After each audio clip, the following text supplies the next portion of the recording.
Hi everybody, welcome back to the studio. For those of you who don't know me, hi, I'm Sopi, and I make music. Before anything else, I'd like to say thank you for all the support and all the love that you guys have given the last video that I posted. It's been so heartwarming to read all of you guys' comments and to just, know that I was able to give back to the community that I'm a part of in my own little way. Just check it out on your most convenient time. There's going to be a card over here and a link in the description. Let's just get right into it. You saw the title of the video, and today I'd like to talk about a very important topic that I've been meaning to bring up for quite a while. Like many of you, I'm heavily involved in the creation of music and just working with audio in general. I spend a good part of the day just listening and using my ears, whether that's in the studio, mixing, making beats, or having sessions, recording, that type of thing, or outside of the studio, just living life. The point is, I use my ears a lot, and it just comes as a part of the job, and it is the most important tool at our disposal as people involved in the music space, people who work with audio. But just like any tool, you gotta make sure that you take measures to maintain and preserve its performance if you want to use it for a long time. And given the right treatment and the right care, it can even last a lifetime. But what happens when you don't prioritize longevity? What happens when you don't take these steps to care for these tools? Well, this happens. When I first started music, or even considered music as a career, I never thought that this would have been a problem. It seems so obvious in hindsight, like obviously loud noise is gonna chip away at your hearing. I never realized the effects of constant noise exposure until I started to hear it myself. In January of 2022, I started hearing a ringing, a buzzing in my ears that just wouldn't go away. This was about 2 years into making music, and I took some tests and I was diagnosed with tinnitus and some slight hearing loss. It wasn't anything too crazy, it was just a dip in the higher frequencies. I was told that I couldn't wear earphones anymore and that I had to take a little break in order to recover. So that meant no music, no listening, no headphones, no nothing. After 10 days without any audio, I was back at the studio, but I had to wear earplugs for the first couple of days in order to adjust. I recovered. In December of 2023, I noticed the ringing getting louder, and I went to another doctor. I took some more tests and found out that I now had mild hearing loss, around 14 kilohertz. I was forced to take a break, and I now had to wear earplugs regularly to events outside of the studio, so events with live music, concerts, and that kind of thing, but I recovered.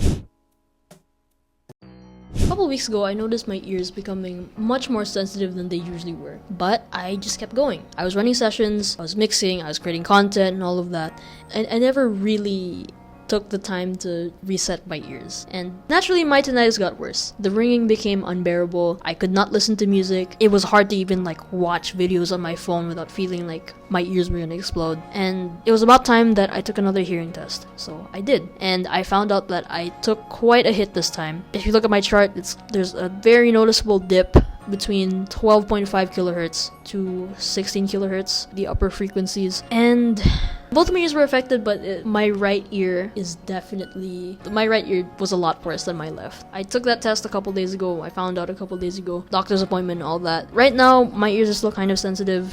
The sound of a chopping board is still kind of crazy, and it feels a lot louder than it actually is, and it's just hard for me to be in a conversation without wearing earplugs, because the moment that the conversation just gets a little bit louder, I flinch, because it just causes a lot of discomfort, and it's just really overwhelming. It's been frustrating that I can't even listen to music, and that's what really sucks. I can't listen to music, and I can't, let alone create it, right? Because music has always been an outlet for me to express myself and things like that. And the fact that I'm just unable to do it right now without it hurting me, it kind of sucks, man. Especially when I have so many things that I want to create and things that I want to show and share. It is what it is. I'm recovering.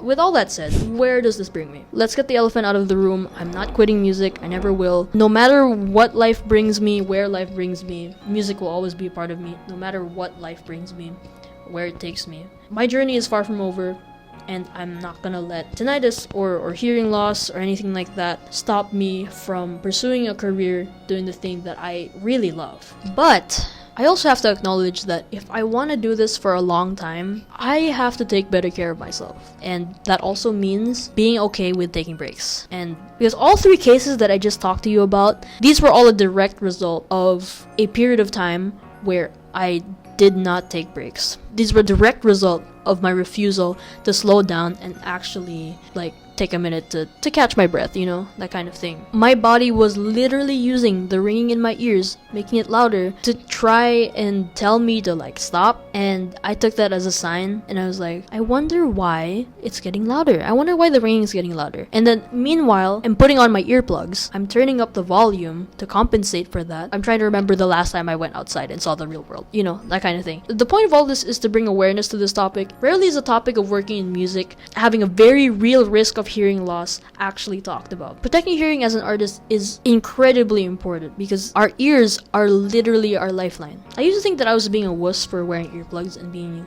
mindful about how loud my environment was, or comparing myself to other people, how come they can do 12-hour sessions and I can't do that anymore? Because I was able to do it, but not anymore. Or thinking that I wasn't experiencing music the way that it was supposed to be experienced. And maybe some of you still feel the same way. And I'm here to tell you that all of that is complete bullshit. We're told to always take good care of our gear. We're always told to make sure that we store them properly, use proper carrying cases and all of that to prevent it from being scratched up or dented. We're told to replace our strings and to clean our instruments and keep them dust free. We're told to use the right power supply to prevent it from overloading and all of that. We take all these steps to make sure that the gear that we have, the instruments that we have, last a very long time. Last for as long as possible, actually. Why don't we do the same for our ears? It doesn't matter how much gear you have, what you have, if it's worth $10 or $1,000 or tens of thousands of dollars. All of that is going to be useless if you don't actually take care of the things that truly matter, which is over here, your ears. The best time for you to protect your hearing was yesterday, and the second best time is now. And I'd like to share a couple ways for you to do that. Number one, wear earplugs in concerts or any event, clubs, bars, anything with live music. I personally use these. These are the Loops earplugs. I'm not sponsored by them. I'm not sponsored by anything. This is just genuinely my experience. So there they are.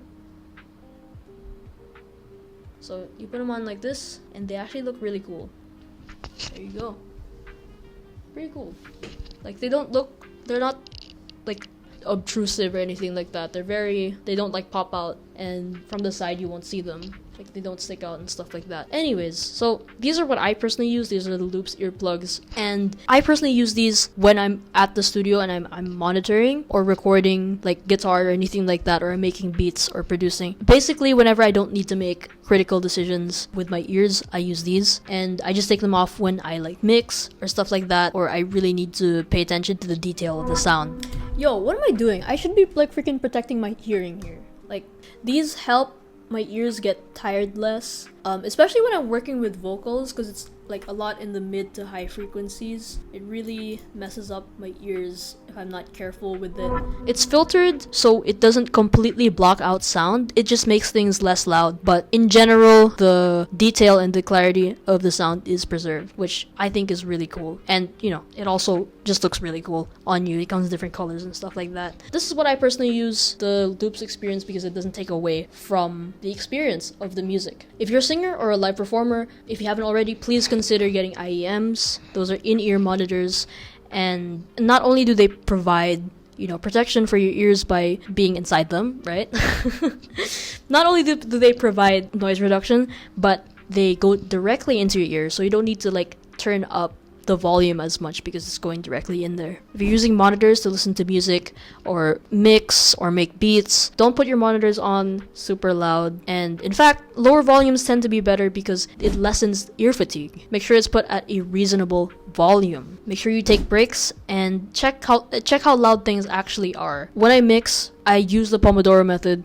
So 25 minutes, 5 minutes off. And obviously that doesn't work for everybody. It can be kind of obstructive, right? And it can really stop your workflow and be more detrimental than it is beneficial to you. But that's what I found personally works for me. Another thing you can do is a short 10 to 15 minute break every hour, just to give your ears a reset and a little break. If your ears are starting to ring, and if you're starting to feel that that ear fatigue, that headphone fatigue, immediately stop, okay? Stop, do not pass go. Go directly to jail. You know what I mean? Like, just take a break. And these are just some of the easiest ways for you guys to start protecting your ears. I cannot stress enough how important this is. Many artists have come forward with their struggles with hearing loss and tinnitus. All of these people here. I'm gonna link some articles in the description. I advise you to do your own research and to educate yourselves about this topic. I've linked some resources in the description to get started, but thank you guys for watching. I'll be taking a little bit of a break from new content and from client work and things like that to focus on recovery. But that doesn't mean that you won't be seeing me around. Me and my editor, shout out, woo, woo. Oh, she can't hear me. Me and my editor have been working on a lot of content that I plan on releasing really soon, and that I plan on releasing while I'm on my little hiatus, right? And there are a lot of interesting things that I've worked on that are coming out on October. So it's coming out in October. So if you want to be the first to know about those projects, go ahead and follow me. That's SOPI_BATS.